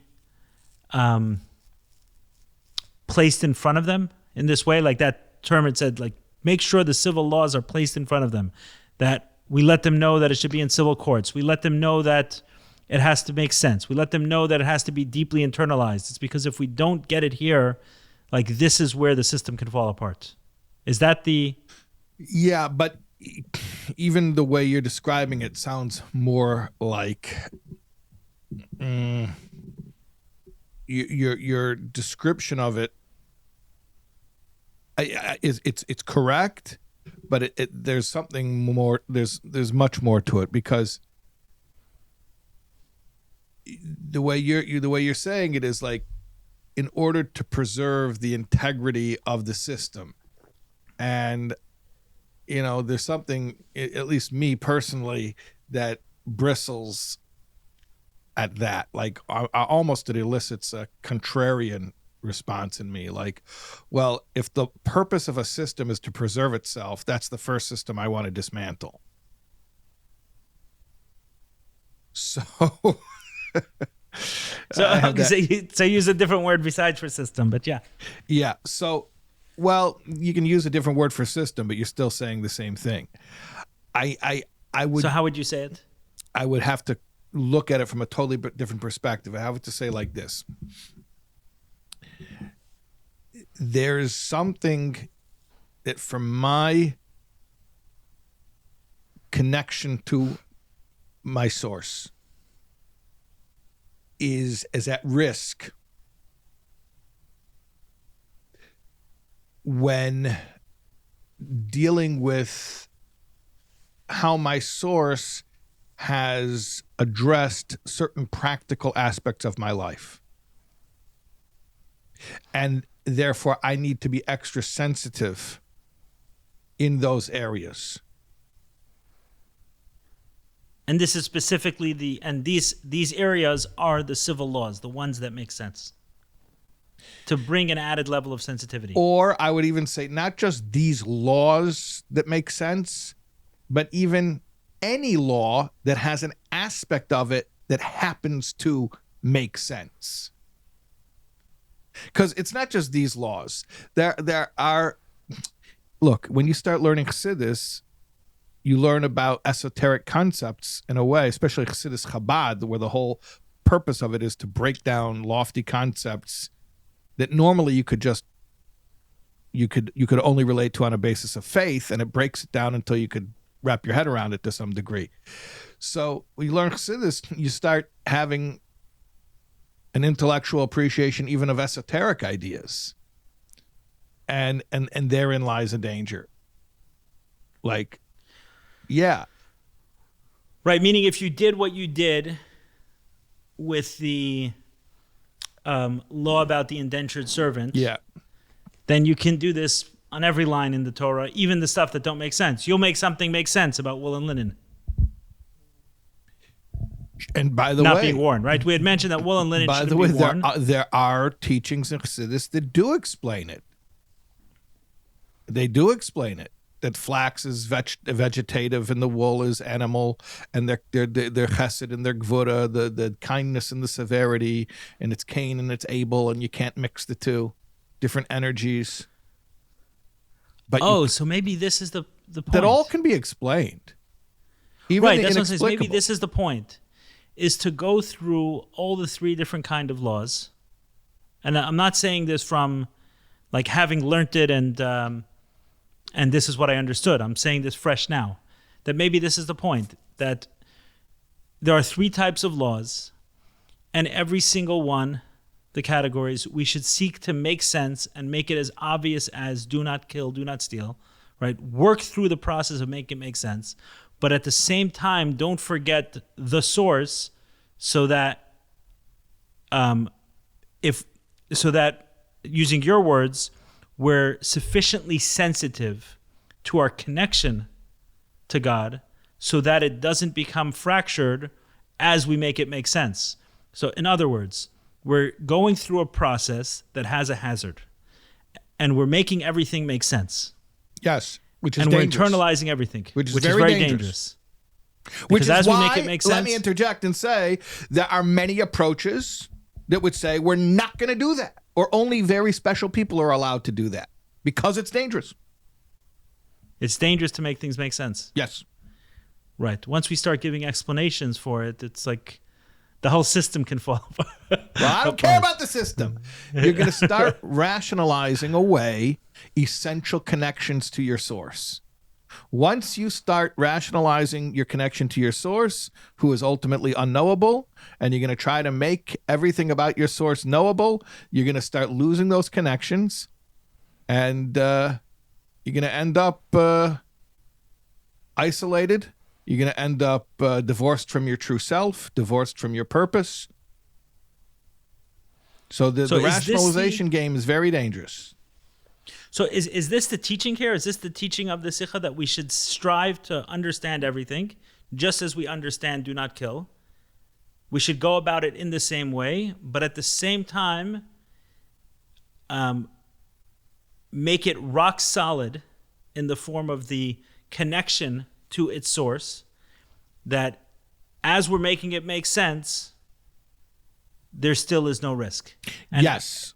But yes, I want to ask you a question that will force you to clarify this, because you're saying it very nicely. And if I didn't challenge it, we could just leave it alone. We could tie it up in a nice bow and be done.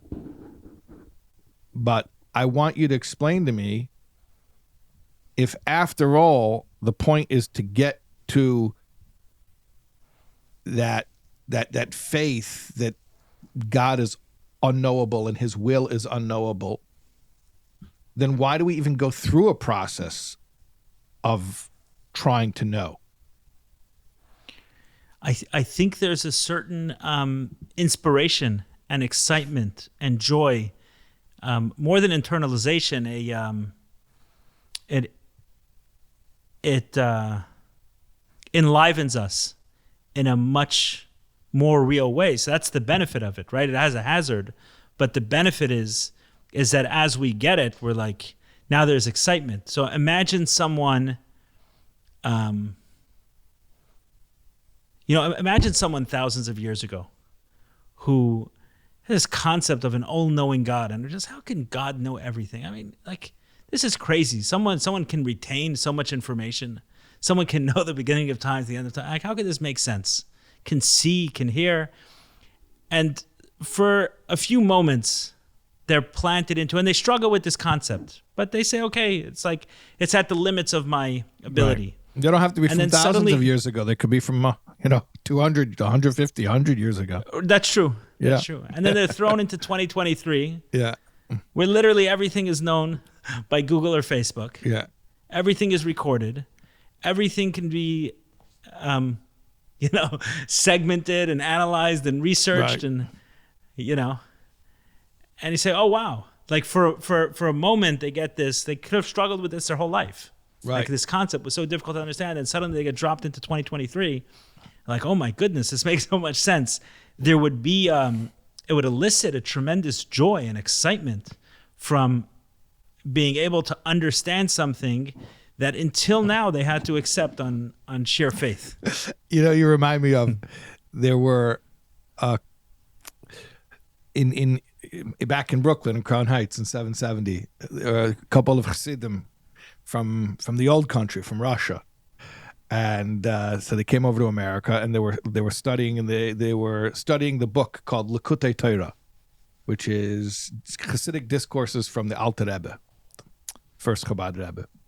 And there's a place where it mentions it as a parable for something else. It says, Ki yadua, as is known, that the world, the earth, is 2/3 water. So they read that, and one of them said to the other, the world is 2/3 water? 2/3 water?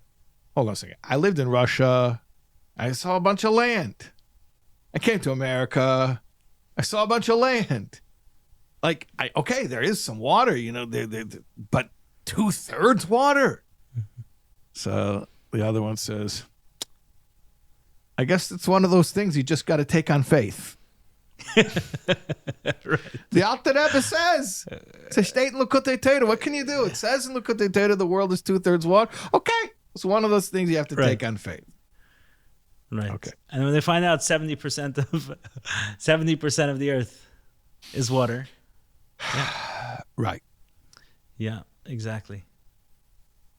Exactly. Right. So there's certain is that, But if I guess those that's the point. guys would see a satellite picture of the world and have that satellite show them, here's Russia where you lived, here's New York where you live now, and look at all Right. the water around it, they'd be like, And the wow. beach goes pretty far. It doesn't look like it's going so far. It goes, But that would be goes for a cool. while. That would be really cool. That'd be Like amazing. they were ready to take it on faith. They were ready to take it on faith. But when you see it, wow, that's so inspiring.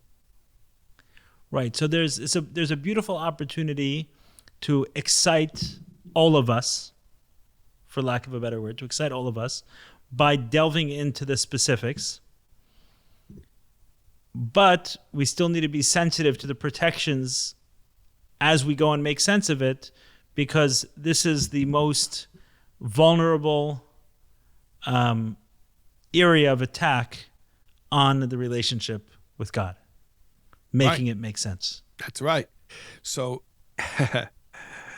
that's the dilemma. It's so risky. We almost might want to just avoid the whole thing. And yet it's so By the way, valuable. there are many who do. And some people There are do. many who do. No, I'm thinking of someone who's inspired me tremendously, who's helped me a lot in my personal life, personal development, and he's somewhat of a spiritual teacher. Probably most influenced. I'd say probably most influenced by Buddhist style teachings, but I say it's like the style, right? Many of it is Jewish also. Like someone said, Tadin Steinsaltz, it's like, what do I need Judaism for? I found these teachings everywhere else.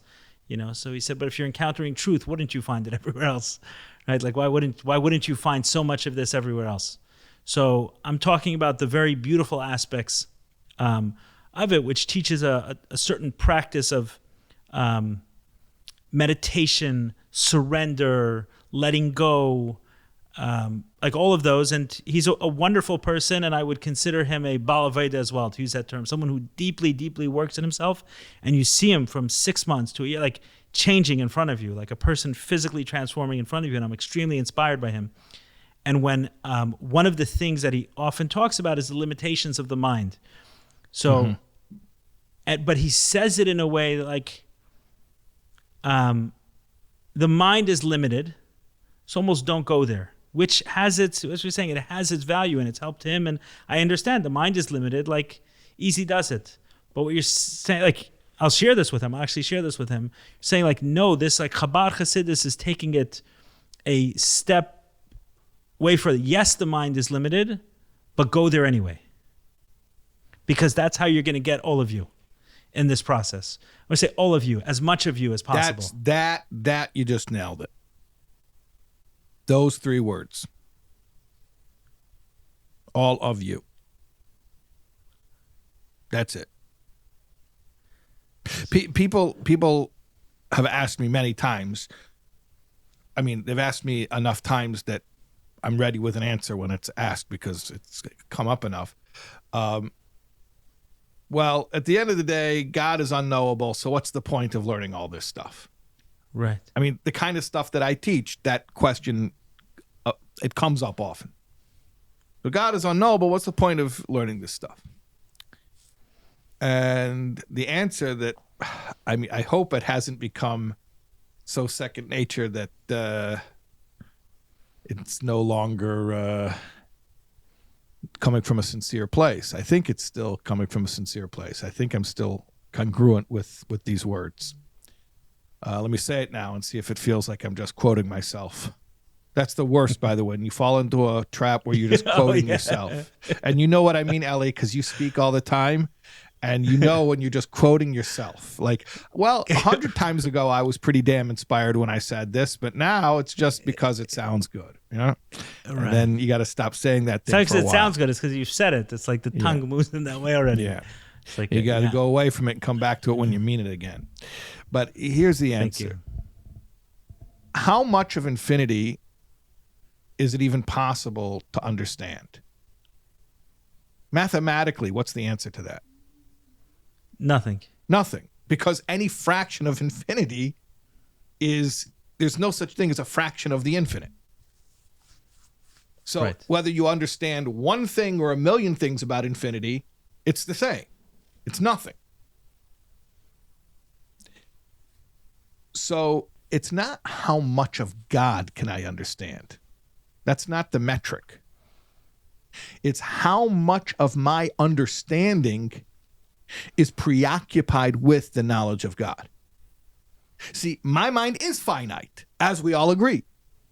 And so there's a certain amount of my mind that I devote to business, a certain amount of my mind that I devote to personal relationships, a certain amount of my mind that I'm devoting to my hobbies. And then there's a certain amount of my mind that I devote to spiritual awakening. What we're saying here is that ultimately the goal is that 100% of my mind, and therefore 100% of my being, should be devoted to spiritual awakening. Now, within spiritual awakening, there can be a place for business and social relationships and a hobby and all types of other things, because when you're serving the infinite, there are many different facets through which that gets expressed. But it's all going to the same direction. It ultimately is all about knowledge of God. So it's not how much of God do I understand. It's how much of my mental capacity am I devoting to the understanding of God. How much of me is invested in this relationship. Not how much of him have I apprehended. How much of me is invested in the relationship with him.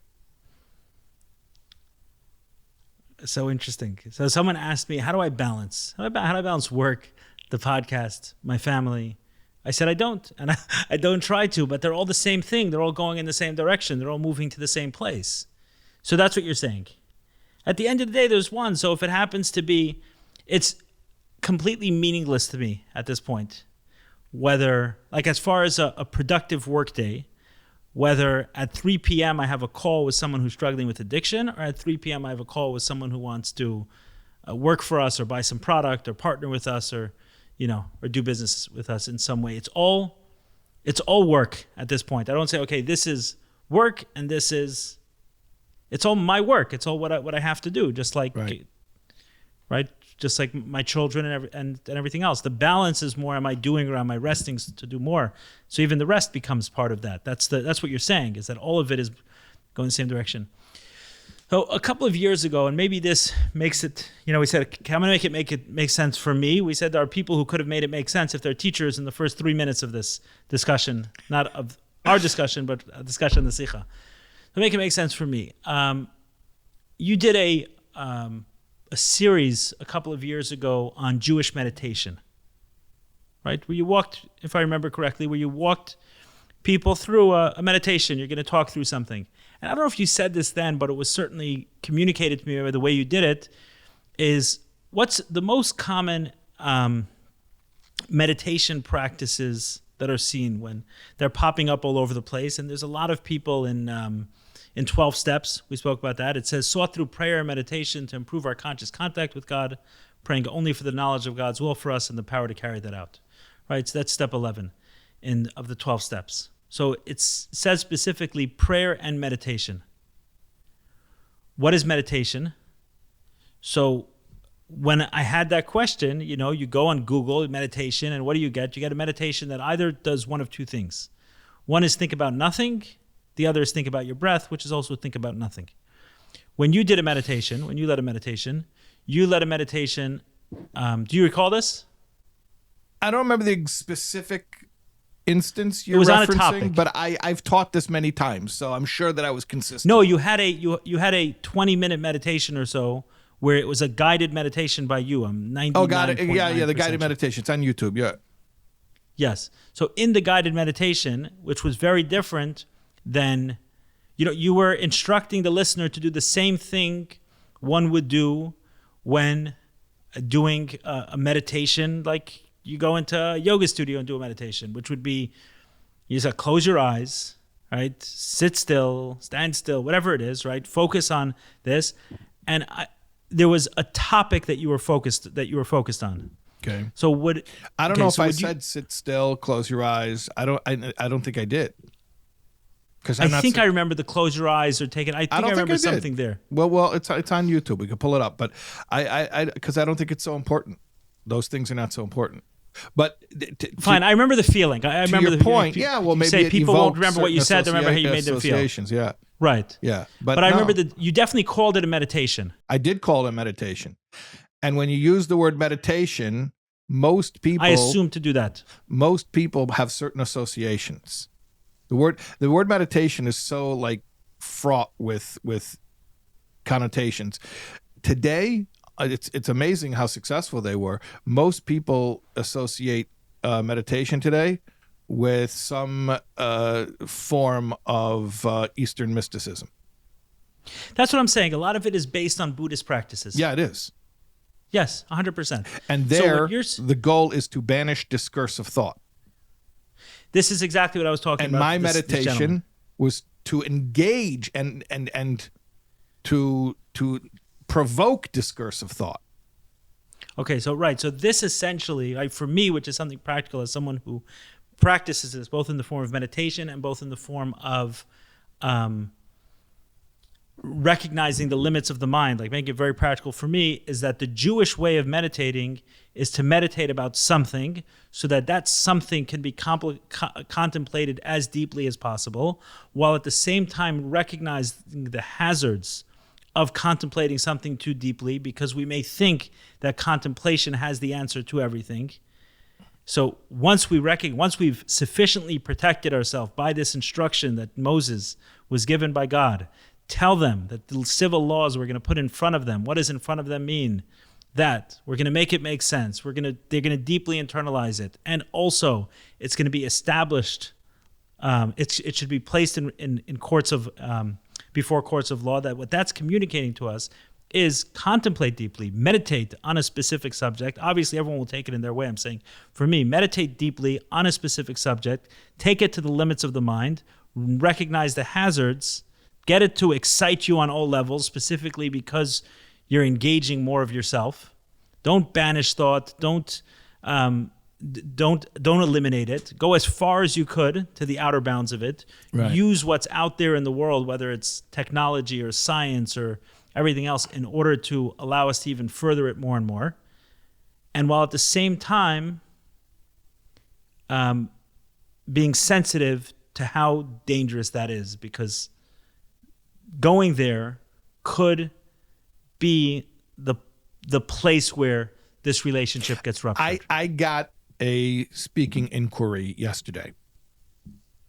I didn't speak to them yet, but my manager who takes my speaking inquiries forwarded to me their voicemail.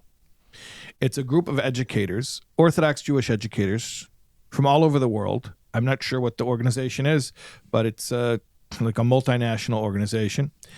And they get together for like teacher training and professional development online, like once a month. The topic they wanted me to speak about was Hanistores Lashem Alekenu v'hanigles lanu levanenu. That the hidden things are for God and only the revealed things are for us. That's what they called it. And they wanted me, then they explained. We had a big debate about Nister, the hidden aspects of Torah, meaning Kabbalah, Chassidus, the spiritual stuff, mysticism. How much of it is allowed to be taught? How much of it should actually be taught? And how much of it do we need to just stay away from it because better not to go there? Leave it alone. I loved that question, by the way. A lot of times I get an inquiry for a speaking engagement, and I'm not so excited about the topic. But this is a great topic. I love this topic because I love that they're actually troubled with the question. They're afraid of what will happen if they study this stuff, and I respect that they're. I mean, to me, that's it's coming from a place of sincerity. Like, only a fool just blithely jumps into the study of Pnimius HaTorah without even considering that it might be dangerous. But only an even bigger fool will be turned away by that fear without looking into it further and finding out that God wants us to go to that place. This is similar to what we spoke about in our last podcast about money and intimacy, where we spoke about that. Like, that is the test. That's what's wanted, is to not be sober in a meeting. Okay, congratulations, you're sober in a meeting. Go be sober in a relationship. Go be sober while working. Like, test the outer bounds. I think the way we talked about it wasn't the last time we discussed the sikha, but it was a different subject, right? We spoke about the spiritual sandbox. That was a tongue twister. The spiritual sandbox. Relationships and money, and they're so fraught with temptation and confusion, and like, what do I need it for? And so I think the way, I don't remember if I used these exact words, but it's easy to be holy in heaven. God wants you to come down here into this complicated world and find holiness here. And this is very similar to what we're saying here. Yes. Go test the outer bounds of the mind, but don't fall into the trap of the believing the mind has all the answers. That's right. That's right. So it's easy to have faith if you don't use your brain. And conversely, it's easy to use your brain so much that you lose your faith. And either of those options are unacceptable. And ungodly. Or not according to the Chabad way. Which, what's interesting, right, when I learned this, it seemed, okay, there's a sikha, another beautiful sikha, but in learning it with you now, it almost feels foundational to it is foundational. Chabad's perspective. It is. It's explaining to you the entire purpose for the approach. Yeah, there's a massive distinction between this way of viewing the world and all other Chassidus and many other religions and Eastern philosophies and everything else. It's a huge distinction. Sure. It's foundational. Yeah. Yeah.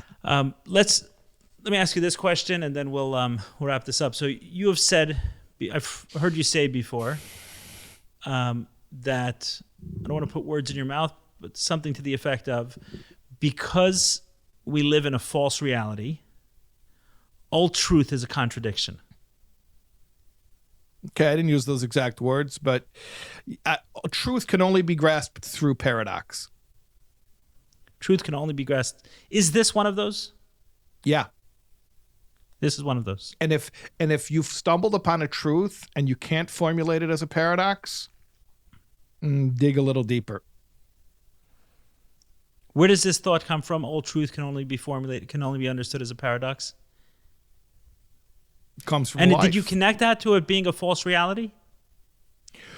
Not a false reality. The reality. I mean, that sounds a little Buddhist. I'm using the Hebrew terminology. What do they say? Olam hasheker.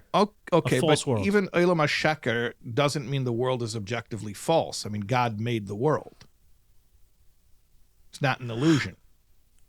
That's very important, that the world is not achizas einayim. It's not an illusion like Doug Henning. I can certainly feel that way sometimes. Magician from the 70s. He'd say they're not magic tricks, they're illusions. Yeah. So what do you mean? So what does it mean by a false world? It means that the world's not an illusion, but it is. It's not the ultimate truth. It is easy to be deluded and to experience a delusion about what you see. Oh, understood. Okay, you're not saying it's the reality is the reality, but our perspective can be warped. Understood. So, regardless, it seems like on the topic, this idea that all truth will have to be explained in a paradox. Because the nature of the human experience is that of being finite. In fact, I might even say that the entire purpose for the embodiment of the soul, which is synonymous with the human experience, the entire purpose of it is so that the infinite can experience the finite, and here's a paradox, to then find infinity within that. So because the nature of human experience is finite, we don't see everything. And even if you could see everything, you couldn't see it all at once. Therefore, any time that you have one perspective on any matter, you are by definition working within the limitations. You're being trapped within the limitations. Right. We have to go so far in this that we get the finite with the infinite, right? The ultimate paradox. Okay, so that's what you're saying, not a false world. That's a better way of saying it. Because we have finite within infinity, which is the greatest paradox of all, so when I get to any truth, I have to have a paradox. Because if you don't have a paradox, you're still functioning within limitations. Right. I haven't reached the outer bounds of this system. I haven't reached the ultimate truth within this system. System is the wrong word, but yeah. The ultimate truth within this reality. That itself is the paradox. Is there only God, or did God create a world? And the answer is yes, and that's the paradox. He created a world, and yet only he exists. But I thought you just said the world exists too. Yes, but there's only God. Right. Many examples of paradoxes. So, and every truth is a paradox. By the way, I was just thinking the other day, just yesterday, and I hadn't articulated this yet. It's a simple thought. It's not that profound. But there's a word that really bothers me. Opinion, the word opinion. The word opinion doesn't bother me, but the use of the word opinion. A lot of times people translate the Hebrew word dea as opinion. So, like in Jewish law, often you have different deas. You want to be yetzel l'chol right, deas is more knowings, right? So you want it So dea actually means knowledge or a way of knowing something, but it's often translated as opinion. And the reason I sort of cringe at that translation is it makes it sound so petty. It's like the two sages were sitting in the study hall, and one was like, Yeah, I like chocolate. I like vanilla. Like an opinion. Like, okay, everyone's entitled to their opinion, right? I realized that the proper or a proper translation is perspective. And then it makes sense. Of course, two people. One's a wave, one's a particle. Ooh. I like that. That's right. That's right. Wow. Okay, I didn't think it was something new. Yeah. So it only makes sense that two people would be standing at two different vantage points and would have two different perspectives. Right. It's right. To say it that way is very interesting, because the fact that we can be two different people and agree, like, how is that possible? Yeah, that's by the weird thing. Right, that's the wonder. Like, we're looking at it from two different perspectives. How is this possible that we're coming whenever to the same we conclusion? are able to appreciate truth, it's always got to be bigger than one perspective. Truth has to be encompassing of diverse perspectives. Fascinating. Rabbi Shais, this was a pleasure. Rudy's he's not gonna do anything to me, but Yeah. I will be fun. disappointed that I missed part of his event, but it was well worth it. Okay. It was well worth it. Did it connect to the Lost Tribes? Did we connect it? Overtly, no, but we probably could. Let's leave it. We could. Just the knowledge that we could should give you enough belief in us to come back to the next episode, whatever it is we talk about. Yeah. Thank you so much. Yeah. See you, Eli.